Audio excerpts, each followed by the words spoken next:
નમસ્કાર ભાઈઓ તથા બહેનો, જેડી ન્યૂઝ ચેનલમાં તમારું હાર્દિક સ્વાગત છે।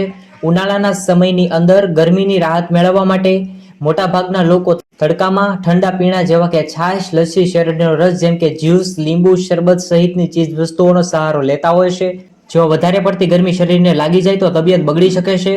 હાલમાં મહિલાઓ શેરડીનો રસ પીવા માટે ગઈ ત્યારે ખૂબ જ મોટી દુર્ઘટના ઘટી હતી। એ વખતે બપોરનો સમય હતો, તે દરમિયાન એક મોટી ઘટના ઘટી। આ ઘટના જાણ્યા બાદ તમે પણ હેરાન થઈ જશો। આ બનાવ હસ્તમપુરા વિસ્તારનો છે। અહીં આવેલી કાર્તિકેય સોસાયટી પાસે મીના અને કમલા નામની બે મહિલાઓ અડોશ પડોશમાં રહે છે।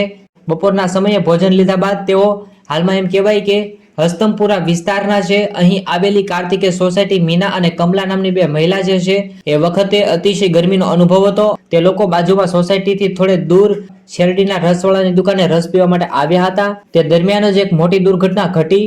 તે બાજુમાંથી એક બાઇક સવાર આવ્યો અને તેનો સોનાનો ચેન ગળામાંથી ખેંચી લીધો।